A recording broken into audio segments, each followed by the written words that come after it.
Di situ disebutkan 60 sampai 90% strategic plan itu tidak pernah benar-benar dijalankan. Riset lagi oleh McKinsey yang dia sampelnya adalah CFO, Chief Financial Officer ya, Direktur Keuangan yang diajak buat berinteraksi gitu ya, dan ditemukan fakta juga yang nggak kalah menarik gitu. Dari 40% CFO yang dijadikan sampel itu merasa bahwa forecasting ya, karena anggaran tuh di forecast gitu ya buat kebutuhan perusahaan, itu mereka merasakan bahwa forecasting mereka inaccurate, tidak akurat, dan juga time consuming. Berarti kalau tadi dengan strategy planning itu 60-90% itu gagal dilakukan gitu ya dari strategi itu, terus lalu apa yang harus kita lakukan? Yes. Jadi Anda bertanggung jawab ya, harus kasih solusi loh.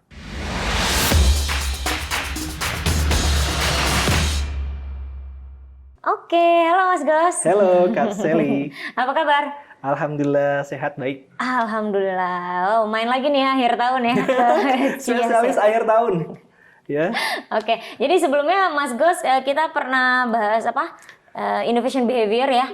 Innovative behavior, terus juga ada barrier. Yes, ya, oke. Ada 7 tuh.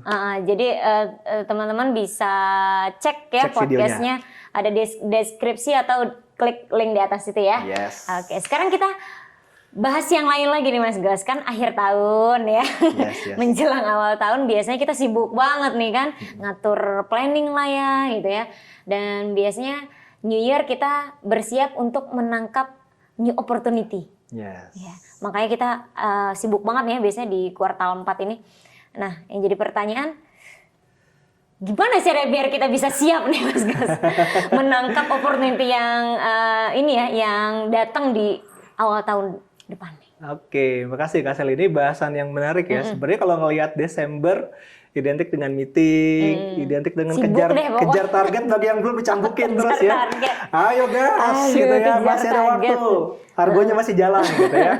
Juga sekalian kalau memang udah mau tutup buku, evaluasi dan juga menentukan strategic planning, forecasting, juga hal-hal yang menjadi inisiatif dan ketok palu gitu ya, anggaran dan segala macamnya sehingga bisa langsung jalan di tahun depan gitu ya.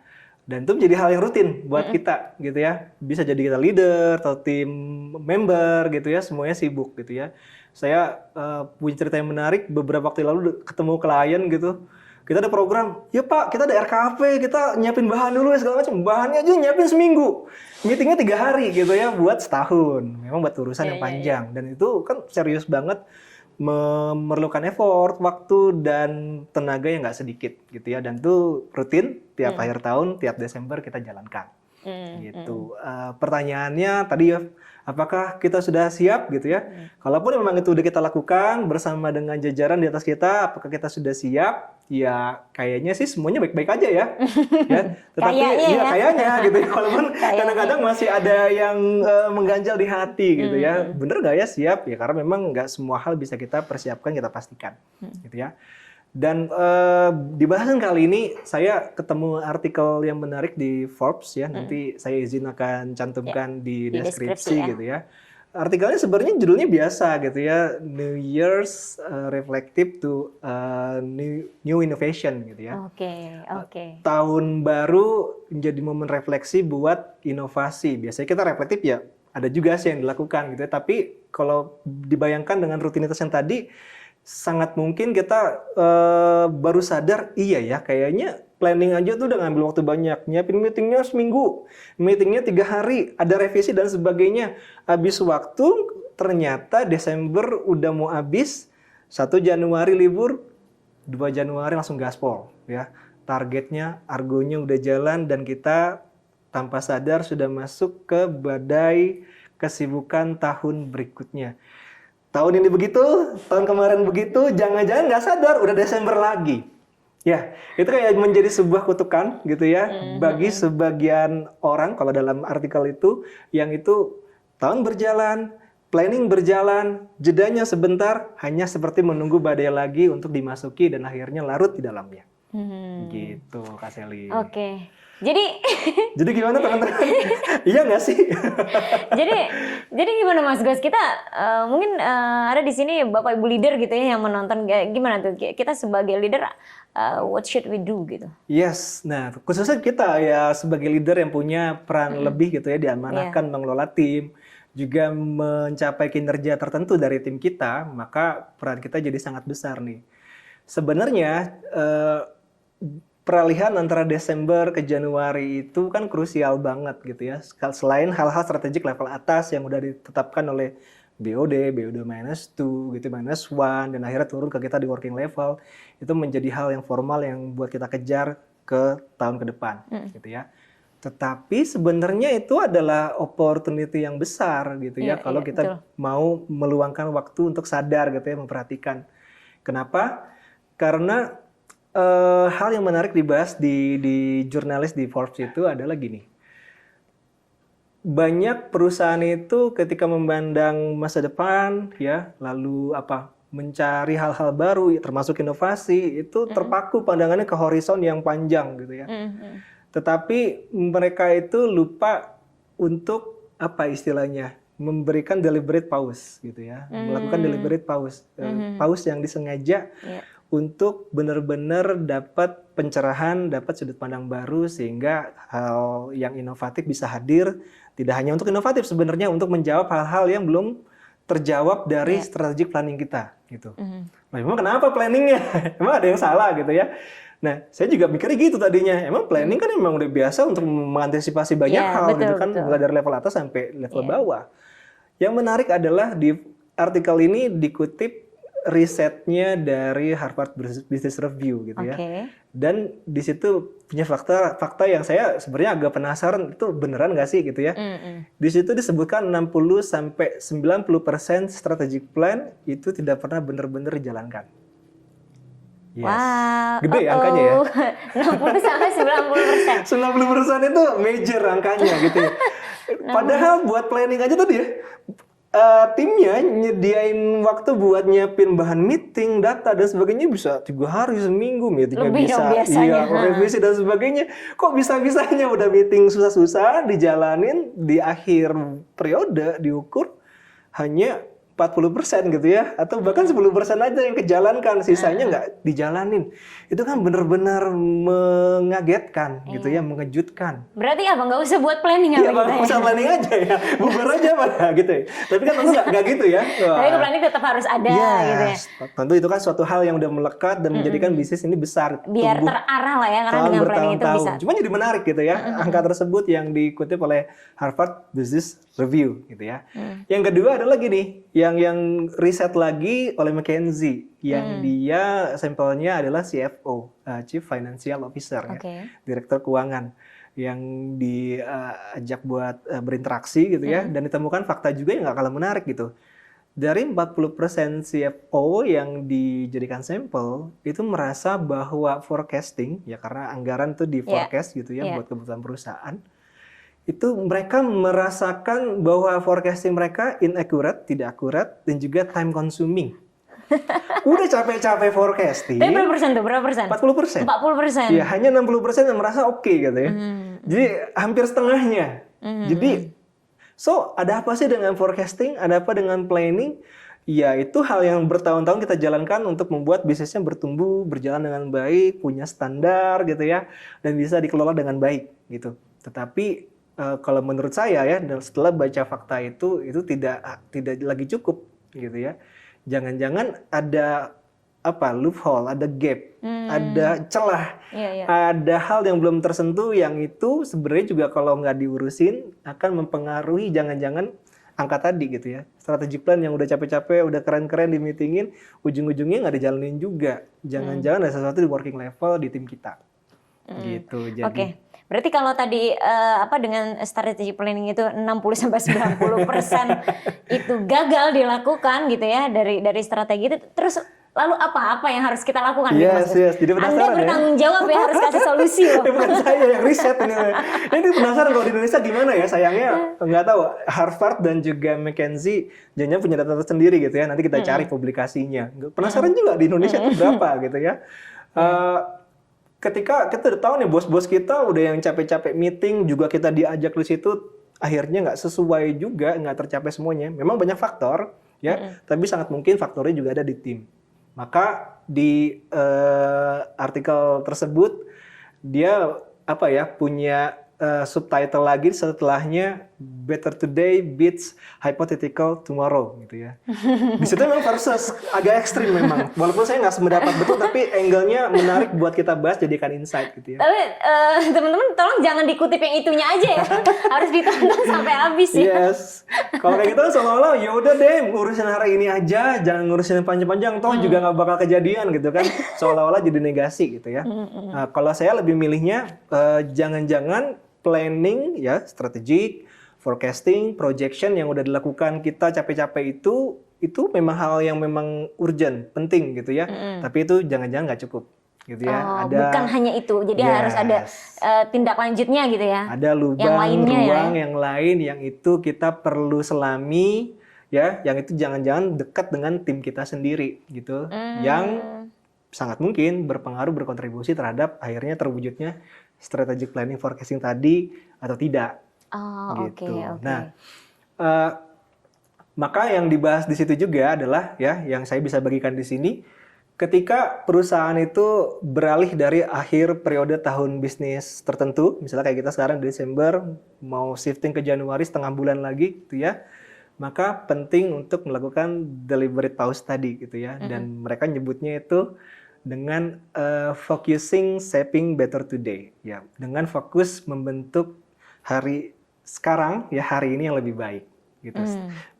Namanya title-nya gitu. Okay. Itu gimana maksudnya better today ya? Maksudnya gimana? Perasaan kita juga tiap hari berusaha lebih baik gitu kan. Nah, di sini better today itu adalah momen di mana leader ya, kalau ini konteksnya leader dan anggota tim bisa meluangkan waktu ngobrol, komunikasi, curhat untuk mendengarkan hal-hal yang bisa jadi sangat grassroots, sangat mewakili person to person yang itu nggak terbahas di level tinggi.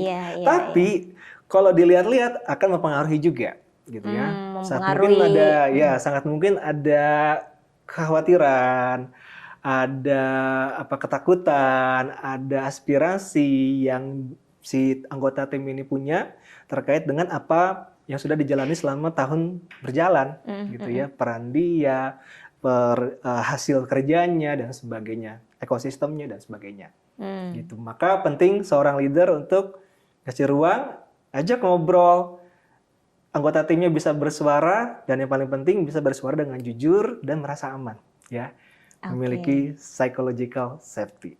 Itu penting tuh ya. Yes. Oke. Yang jadi pertanyaan, leader ini harus mancingnya bagaimana nih Mas Gus?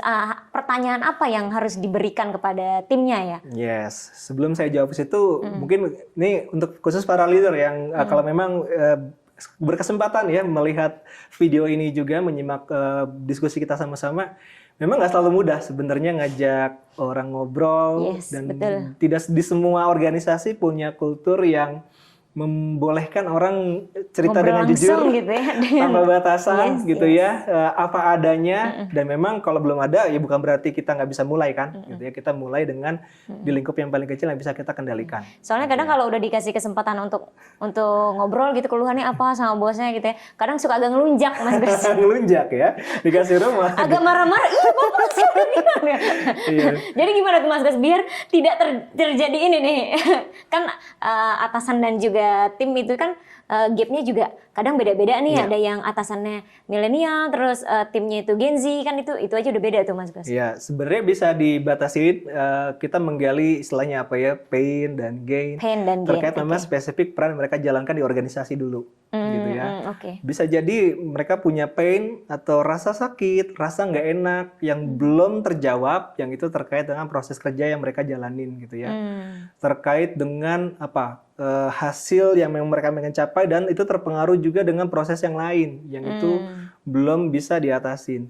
Sangat mungkin juga nggak cuma terkait hal-hal yang kurang, tapi hal-hal yang mereka damba-dambakan yang itu belum ada saat ini di organisasi atau perusahaan, tempat kita bekerja. Wah, di tempat lain udah keren nih. Di sana udah lebih lean prosesnya. Saya kalau bikin report lebih cepat. Kalau koordinasi itu nggak harus nunggu jawaban dulu, bisa real time ya. Oke. Dan itu akhirnya memudahkan seseorang buat bekerja jauh lebih baik. Dan itu sangat mungkin jadi gain.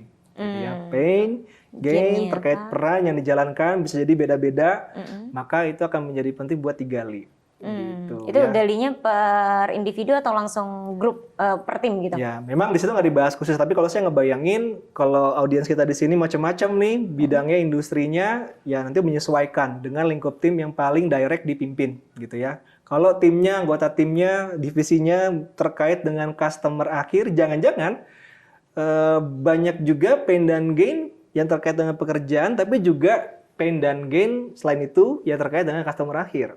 Gitu ya, bagaimana customer akhir realitanya di lapangan dalam menikmati produk atau services kita, jangan-jangan ada hal yang memperjawab dengan apa yang sudah ditawarkan perusahaan saat ini, gitu. Dan itu butuh waktu lama untuk masuk ke atas, gitu ya. Yang itu belum diwakili oleh inisiatif yang formal, gitu ya. Atau jangan-jangan kalau misalnya tim kita, divisi kita itu lebih banyak berkaitan sama internal, next proses kita, customer kita. Jangan-jangan mereka sebenarnya punya unek-unek gitu ya, tapi belum tersampaikan. Kita juga sibuk sendiri gitu ya. Dan kalau itu nggak kejawab, berpotensi juga ujungnya hasilnya juga nggak baik juga gitu ya. Atau kita sendiri akhirnya terkait sama bidang lain yang itu kita juga painful. Jangan-jangan kita perlu saling ngobrol juga. Gitu. Intinya adalah suara didengarkan, hal-hal yang menjadi aspirasi, pain dan gain itu didengarkan, tapi nggak berhenti di situ, Kak Sally. Gitu ya. Better Today itu ketika suara udah dengarkan maka diajak bergerak maju ya, di challenge. Kalau misalnya memang itu kondisinya kita nggak bayangin Better Today di proses yang kita jalanin, maka apa yang harus ada? Jangan-jangan ada program. Jangan-jangan ada sistem tertentu yang baru. Kita ambil case aja kali ya, misalnya orang HR gitu ya. HR leader ya. HR leader yang timnya ya tim HR juga macam-macam, ada yang performance management, ada yang talent, ngurusin HRBP, kadang-kadang hubungan industrial ya dan sebagainya. Juga ada business partner. Misalnya HR tim yang kita pimpin ini ngurusin apa nih terkait dengan talent gitu ya, atau sumber daya manusia yang ada di yang paling penting ya. Kadang-kadang kalau bergantian tahun pasar tenaga kerja itu jadi isu tertentu. Kita punya talent, kadang-kadang wah tahun depan ternyata ketika dia nggak puas dia pindah gitu ya. Apalagi setelah dapat bonus pindah tahun depan. Ya, atau dalam karena kondisi tertentu ada posisi-posisi yang kosong yang krusial yang kita susah dapat talentnya. Ya, turnover tinggi itu biasanya kalau ini ya. Misalnya isunya itu ya gini ya. Jangan-jangan nanti idenya nanti bisa banyak tapi kita perlu prioritaskan. Misalnya idenya yang paling bagus salah satunya retensi pegawai gitu ya, yang mau dijadikan ide prioritas buat dijalankan.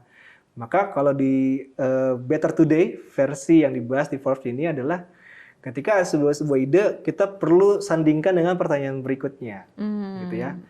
Apa hal yang membuat apa hal yang akan memastikan hal tersebut bisa berjalan dengan berhasil gitu ya, atau hal yang membuat ini tergantung padanya dan kalau itu baik kita identifikasi hal tersebut bisa berhasil. Contohnya gimana? Kalau emang idenya adalah program retensi karyawan atau talent gitu ya, apa hal yang paling menentukan program retensi karyawan ini berhasil gitu ya? Misalnya jawabannya apa ya? Teman-teman bisa sambil mikir gitu ya. Jangan-jangan retensi karyawan atau ketahanan karyawan itu bertahan di organisasi sangat ditentukan oleh pemahaman kita terhadap level atau tingkat engagement keterkaitan perusahaan karyawan dengan perusahaan. Juga hal-hal yang mendorong hal tersebut gitu ya. Maka sambung lagi dengan pertanyaan berikutnya. Kalau memang jawabannya yang paling penting adalah selanjutnya itu adalah yang paling mempengaruhi adalah pemahaman kita terhadap level engagement, maka apa yang paling menentukan pemahaman kita terhadap level engagement gitu ya.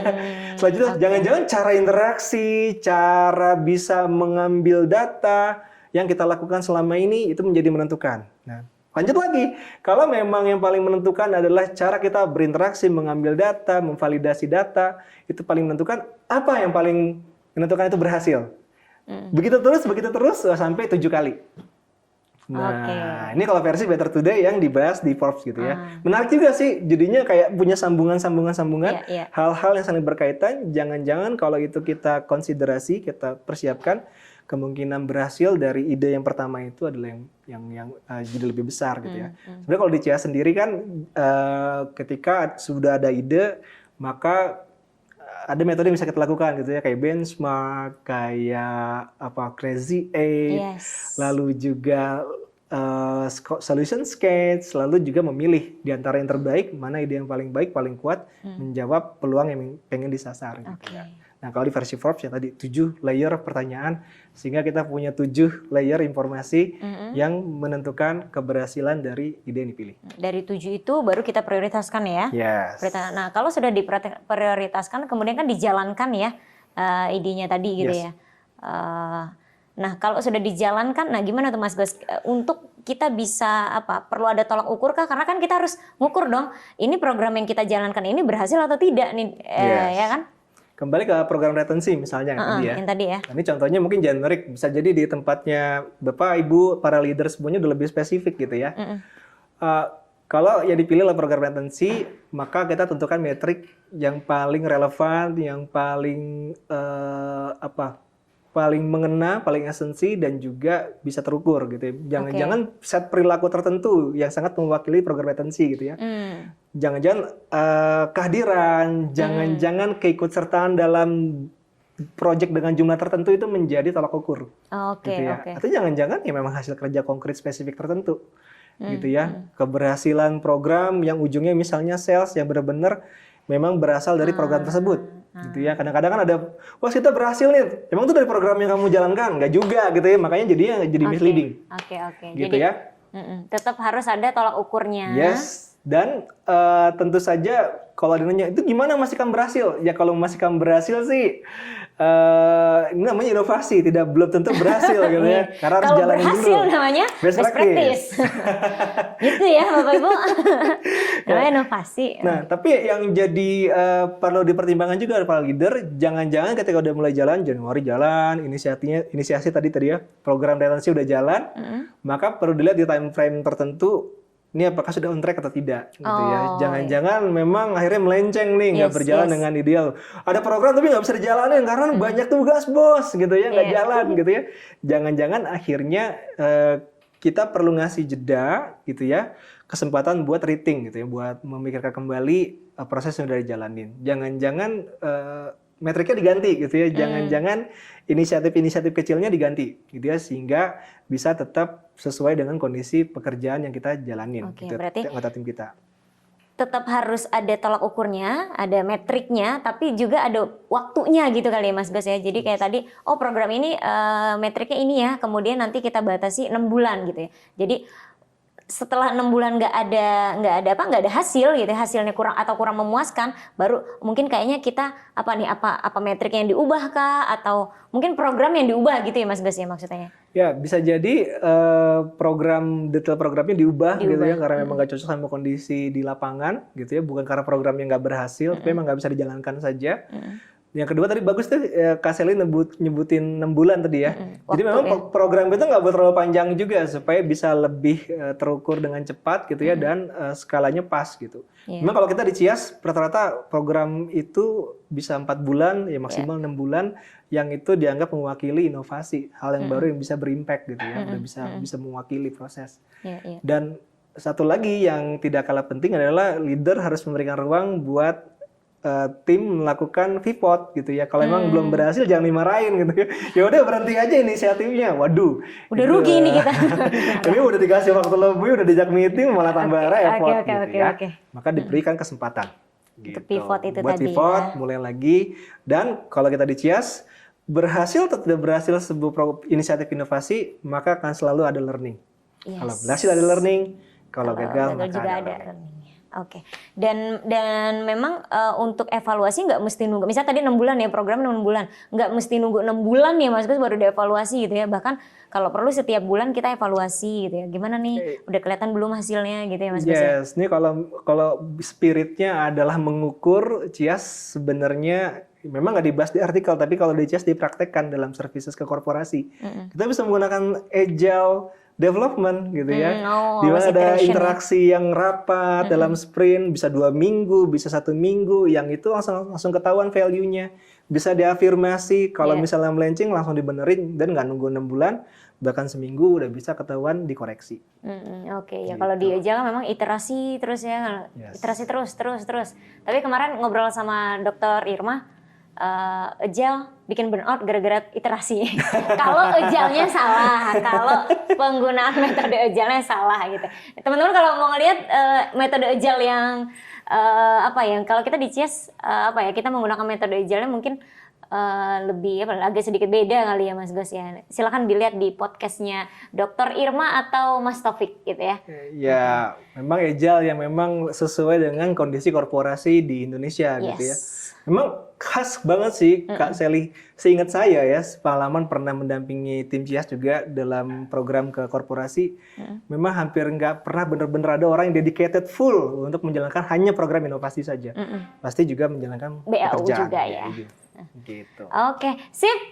Mudah-mudahan Bapak Ibu leader nih ya bisa mulai meluangkan waktu untuk ngobrol bareng timnya. Itu sih yang paling penting ya Mas Gus ya. Betul Kak Sally. Jadi kalau buat yang planningnya sudah jalan, maka kita lihat kembali planningnya apakah sudah dipahami oleh tim kita. Yes. Dan jangan-jangan better today-nya kita bisa selaras juga ya. Memang harus bahkan selaras dengan strategic planning yang sudah ditetapkan di top level gitu ya. Jangan-jangan ada gap, ada lubang, ada kesenjangan yang kalau kita jawab dengan satu hal yang baru maka akan berjalan dengan baik dan ujungnya juga akan membuat strategic plan apa yang ditargetkan bisa tercapai. Jadi nggak 60 sampai 90% nggak terjawab lagi. Ya, jadi lebih baik. Gitu. Oke, sip. Mas Gus terima kasih banyak. Mudah-mudahan saya dapat banyak insight banget nih. Mudah-mudahan teman-teman yang menonton juga mendapatkan banyak insight dan bisa langsung diimplementasikan di perusahaannya. Oke, terima kasih banyak. Sama-sama. Nanti kita undang lagi ya. Siap, insya Allah. Oke, thank you. Thank you.